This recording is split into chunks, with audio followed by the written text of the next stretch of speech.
Olá, turma do nono ano, tudo bem com vocês? Espero que todos estejam bem. Sou o professor Felipe de História e hoje a gente vai dar continuidade ao nosso tema da disciplina História do nono ano com um conteúdo importantíssimo, aliás, um dos mais importantes de toda a história. Hoje a gente vai falar sobre o nazismo, né? O nazismo na Alemanha. Antes de tudo, o que foi o nazismo?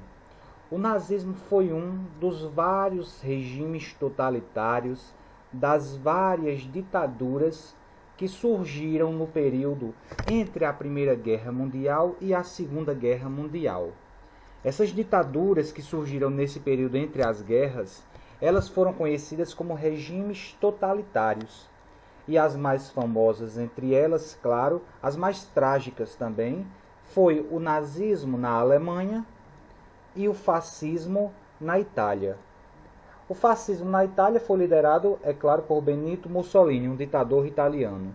Na Alemanha, que é o que a gente vai falar hoje, que é o mais conhecido, foi liderado pelo ditador Adolf Hitler, que é bastante conhecido. Enfim, sobre nazismo existem muitos filmes, muitos livros que falam sobre isso. E aí eu já vou dando aqui a vocês uma dica de livro fantástico, que é o Diário de Anne Frank.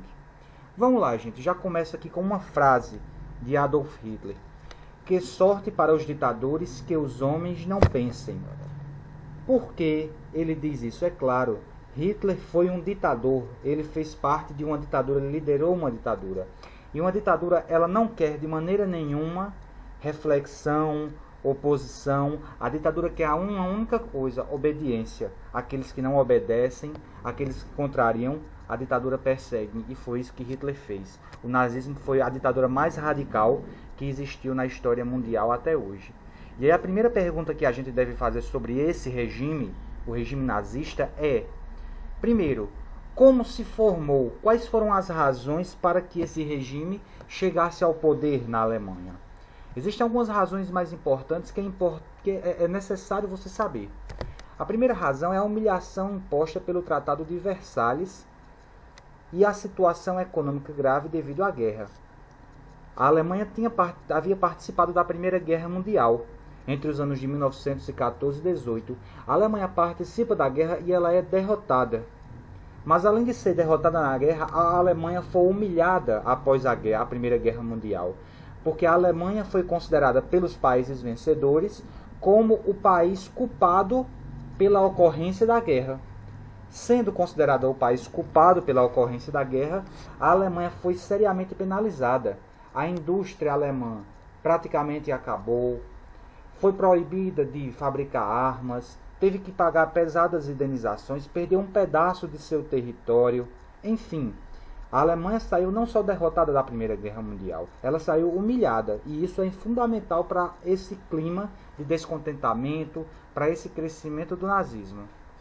Além disso, a situação econômica grave, devido não só à guerra, mas devido à crise econômica mundial do capitalismo, que vai acontecer no ano de 1929.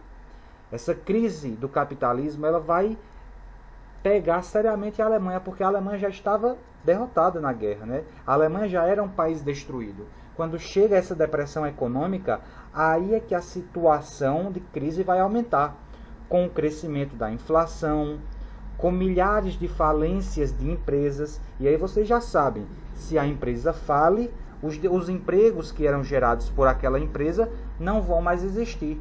Então, ao mesmo tempo que as empresas falem, o desemprego vai aumentar. O desemprego na Alemanha, antes do nazismo, vai chegar a 30% da população. Ou seja, muita gente sem poder comprar o básico para se alimentar, para se vestir. Era uma situação realmente difícil na Alemanha.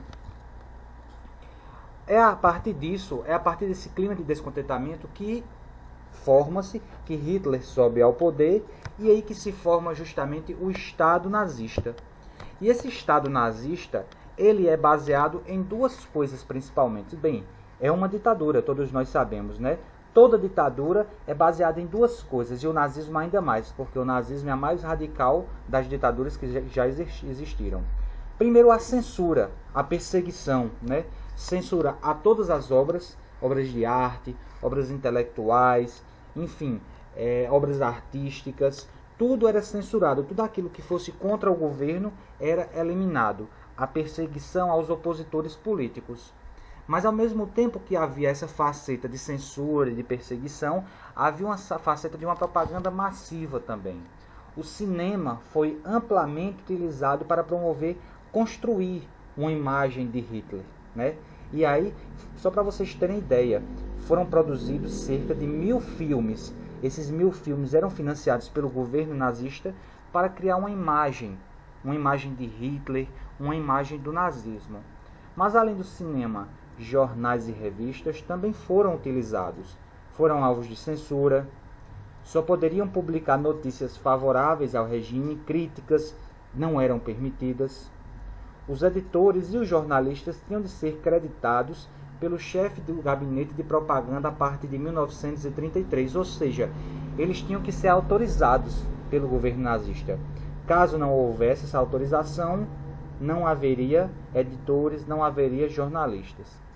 Além de tudo, ainda eram produzidos milhares e milhares de cartazes com temáticas nazistas. E essas temáticas nazistas, primeiro, eram cartazes baratos, de fácil distribuição, e eram colocados em lugares estratégicos. Aí está um exemplo de um cartaz, né? Um cartaz que fala sobre a Alemanha e a Áustria, que era um país vizinho, e que Hitler acaba conquistando também a partir dessa propaganda nazista tão forte. A doutrina nazista, ela tem algumas características básicas. E essas características são: primeiro, o totalitarismo. O que é um totalitarismo? É uma ditadura radical. É uma ditadura que não quer controlar apenas o espaço público. Ela quer controlar o espaço público, mas ela também quer controlar a sua intimidade. O que você faz em sua família, sua religião, sua preferência sexual, enfim. É por isso que judeus vão ser assassinados pelo nazismo. É por isso que gays, que negros, que pessoas de outros locais, que ciganos vão ser assassinados pelo nazismo. Porque é uma ditadura radical, é um totalitarismo. E aí, nesse totalitarismo, há um culto ao chefe, há um culto a um líder, né? É construída uma imagem do líder como se fosse de um redentor. E aí, nessa propaganda da época, vocês podem ver essa construção, né? Hitler aparece como um líder à frente do povo nazista. Inclusive, há uma imagem, quase uma coisa religiosa nessa imagem, né? O chefe é altamente cultuado, é tido como quase uma pessoa sagrada, quase como uma pessoa, vamos dizer, sobrenatural, não humana, né? Então, o culto ao chefe, o culto ao líder é muito forte. Ao mesmo tempo, temos um nacionalismo exagerado, né? O nacionalismo alemão ou nacionalismo italiano, no caso da Itália, do fascismo italiano. O imperialismo, que é o domínio de outros países.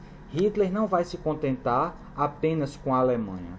Quando ele chega ao governo, à liderança da Alemanha nazista, ele vai invadir vários outros países. Um exemplo desses países é a Áustria, a Tchecoslováquia, a França. Todos esses países eles vão ser invadidos por Hitler, porque ele tem o desejo de formar um império, um verdadeiro império. Daí o nome imperialismo. Além de tudo, outra característica fundamental da doutrina nazista é o militarismo. E o que é o militarismo? É sempre remeter à guerra, é sempre remeter ao exército. Percebam bem que a roupa que Hitler está nessa imagem é uma roupa militar. Então, nas propagandas, essa característica militar sempre é muito forte, sempre é muito evidenciada. Bem, o nazismo foi uma ditadura de direita, né? Então, o nazismo vai ser radicalmente contra o comunismo. O comunismo, como vocês sabem, foi um regime político que existiu no mundo durante o século XX. Esse regime, o centro desse regime era na União Soviética, que hoje é a Rússia. O nazismo ele vai crescer, ele vai ser extremamente radical ao anticomunismo. Então, ele vai ser anticomunista. E, ao mesmo tempo, ele vai ser autárquico, ele vai querer governar vários setores da sociedade. Então, aqui, há algumas características básicas, gente, do nazismo alemão. Totalitarismo, o culto do chefe, do líder, o nacionalismo, o imperialismo, o militarismo, o anticomunismo e a autarquia, certo? Vocês veem aí a figura representada, uma propaganda da época, clara, com o grande líder, né, nazista, Adolf Hitler. Percebam como a arte é uma construção, pretende-se construir uma imagem de Hitler como líder. Mas, ao mesmo tempo, essa doutrina nazista era uma doutrina extremamente preconceituosa, discriminatória. Essa doutrina nazista, ela era construída a partir de uma teoria, uma falsa teoria, porque isso não tem nada de ciência. A teoria da raça ariana. O que era a teoria da raça ariana? Eles acreditavam que o povo alemão era era um povo ariano, e esse povo ariano era considerado uma raça superior às demais, né? A raça ariana era um povo de origem indo-europeia, do qual os nazistas, se consideravam descendentes. E aí eles se consideravam, a raça ariana, uma raça superior aos demais. Considerando-se isso, eles faziam controle genético, colocando em prática a teoria da eugenia, fazendo a seleção dos membros mais genuínos, e aí a parte mais trágica e mais triste, eliminando os impuros.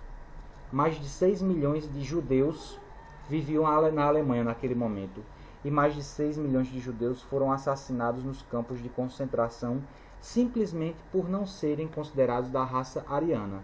Eles eram considerados uma raça impura, logo Hitler, o nazismo, assassina, elimina-os. E isso, essa eliminação em massa, esse massacre do povo judeu, é conhecido como o Holocausto. Para se manterem puros, os alemães não deveriam cruzar-se com outras raças. Acasalavam os arianos puros. O Estado concedia empréstimos para encorajar os casais a terem mais filhos. As mães com muitos filhos recebiam medalhas.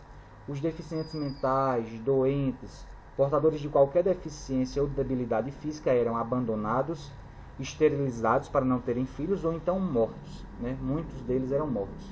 Aqui ao lado vocês veem uma propaganda nazista da época. Essa propaganda tenta mostrar o que seria a família ariana, a família alemã. E vocês veem a característica, né? A família branca, de olhos azuis, loiros. Todos aqueles que não se encaixassem nessa característica, eles eram considerados impuros. Veja como a teoria da raça ariana, veja como o nazismo era uma ditadura altamente discriminatória, altamente preconceituosa. Por isso mesmo que o fim do nazismo foi uma tragédia, que foi o Holocausto, que eu já falei agora, né? A eliminação de milhares de judeus nos campos de concentração. Vocês veem aí uma imagem do campo de concentração de Auschwitz, quando ainda existia, né? Essas pessoas são judeus naquele momento lá, e todos os judeus que eram destinados ao campo de concentração de Auschwitz tinham apenas uma função, que era, infelizmente, a eliminação.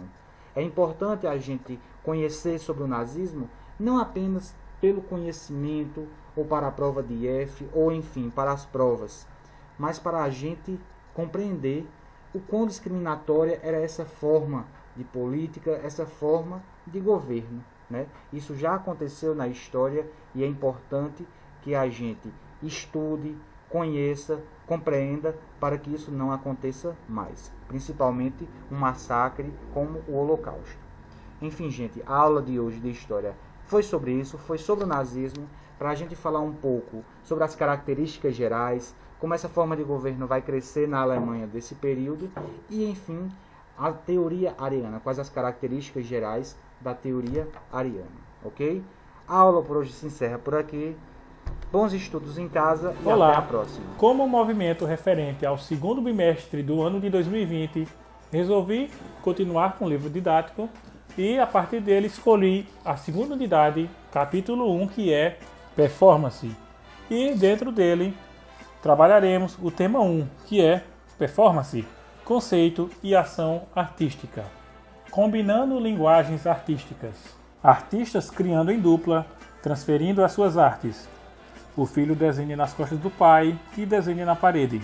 Depois, há a troca, a transferência de ações e sensações para a parede. O nome dessa performance é Desenho por Decalque em 2 etapas, criada pelo artista estadunidense Dennis Oppenheim. Dessa ação foram feitos um vídeo e várias fotografias. Como toda performance, é uma arte efêmera que acontece em um dado momento. Na década de 1960, surgiu uma nova forma de criação na arte, a performance art ou performance, termos do inglês que se traduzem por arte de desempenho, atuação, mas da arte tem significado ampliado. A performance é uma linguagem que pode combinar diferentes formas de arte, como teatro, música, artes visuais, poesia, vídeo, dança, entre outras possibilidades. É uma proposta considerada de vanguarda, germinada pelo grupo Fluxus naquela época.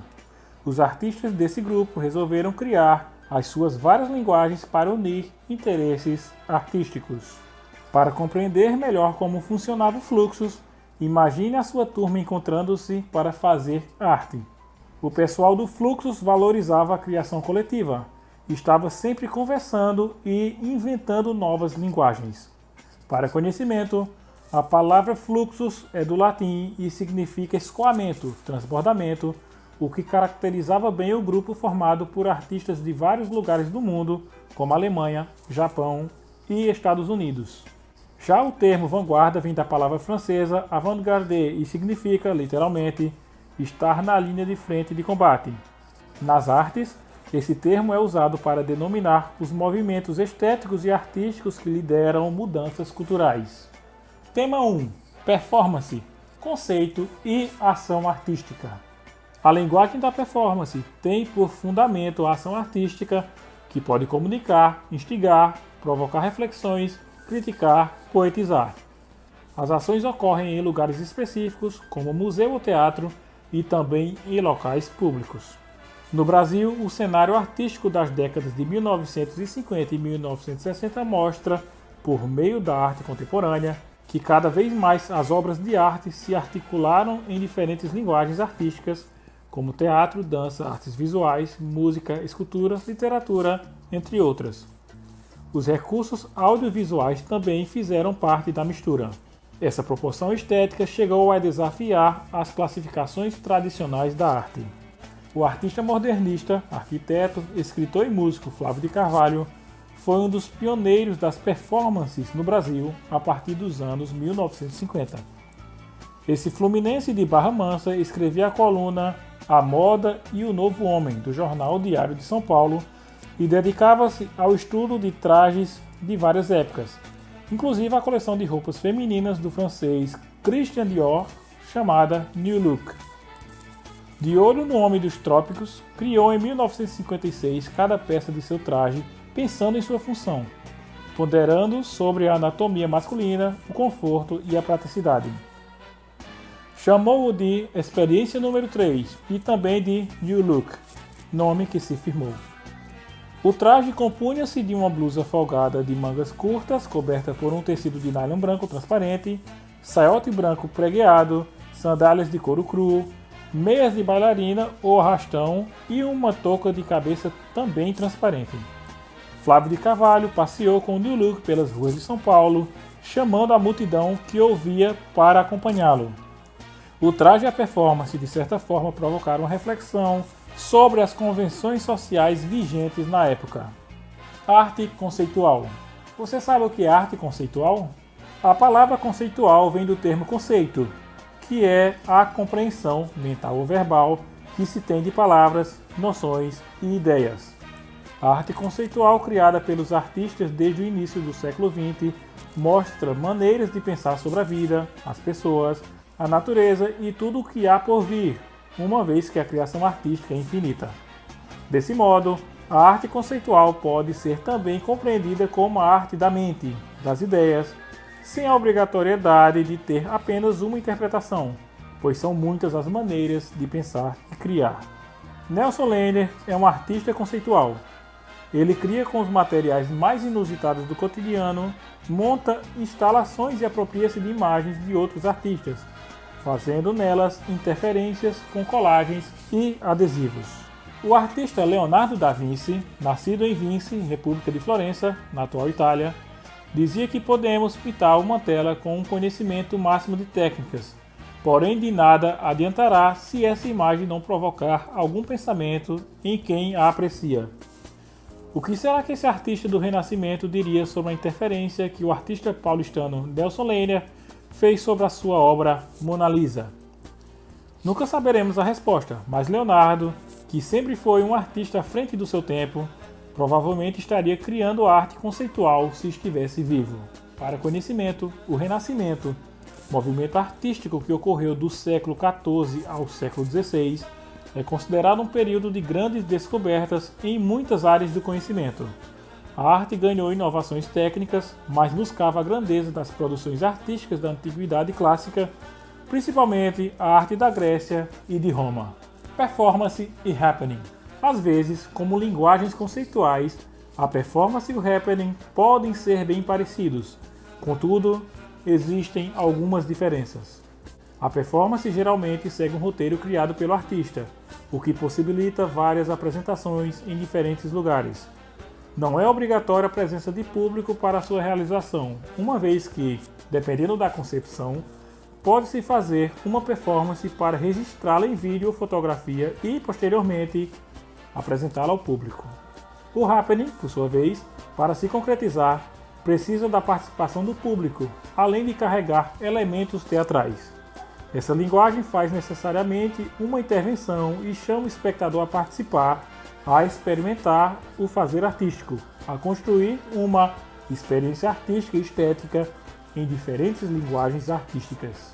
Na performance, aparece a ideia de interdisciplinaridade, da integração entre linguagens artísticas como caminho para uma arte. Podemos ter nela várias linguagens juntas que são articuladas pelo artista ou grupo, criando uma proposta estética e poética. Experiência estética. A experiência estética ocorre quando temos contato com algo que nos toca o sentimento e causa alguma reflexão.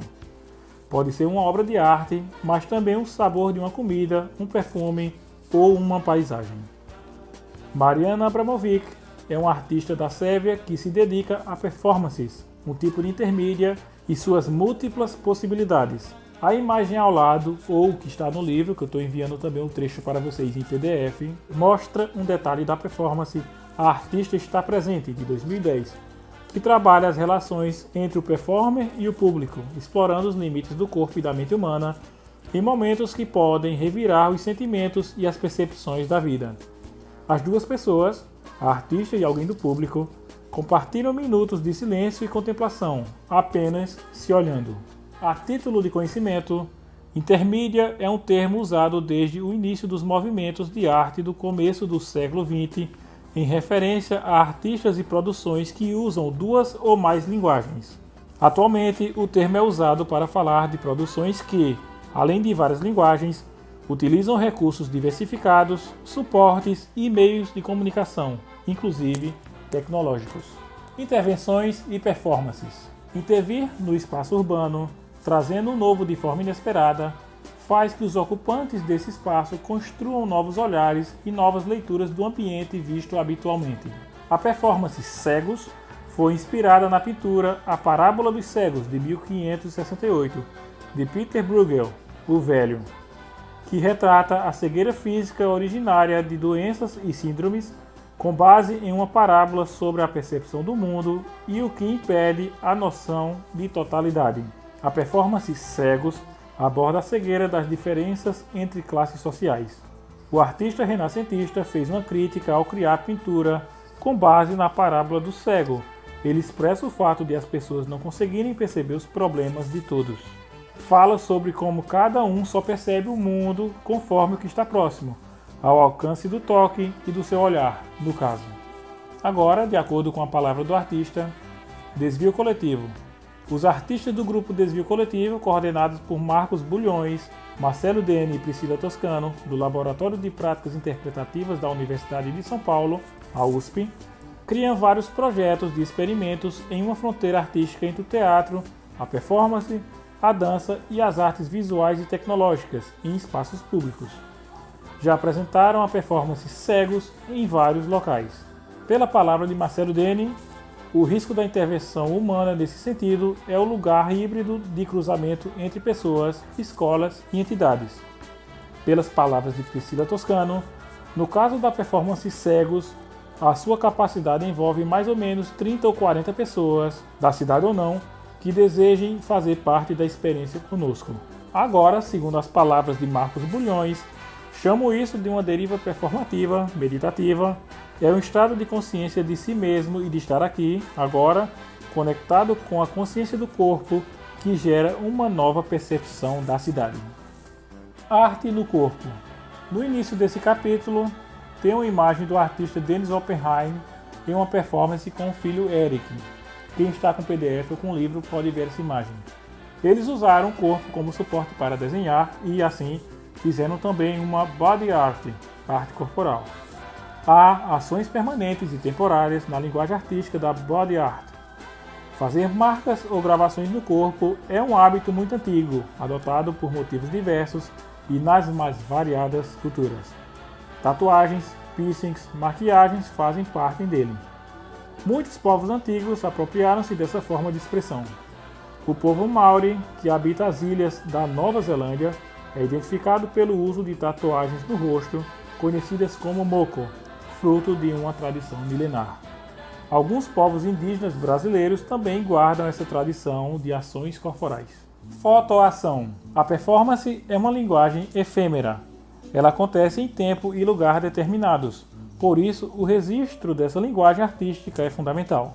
Os registros de ações poéticas e artísticas só começaram a ser feitos graças ao invento de máquinas que capturam imagens, podendo ser fixadas sobre suportes, fotografias, ou projetadas em imagens em movimento, vídeos, permitindo que elas sejam guardadas e possam ser vistas em outras ocasiões. Nesse sentido, a fotografia é uma importante forma de registro da ação do artista, tornando-se uma fotoação.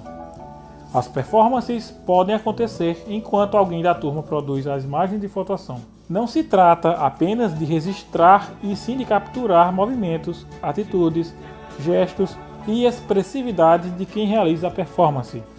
Fazer uma fotoação é também se expressar de modo poético e artístico.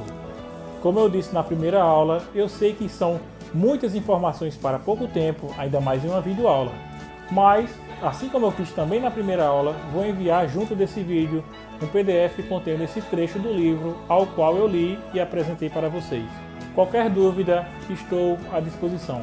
Nos veremos na próxima semana, agora tratando um dos conteúdos do terceiro bimestre do ano de 2020. Muito obrigado e até muito em breve.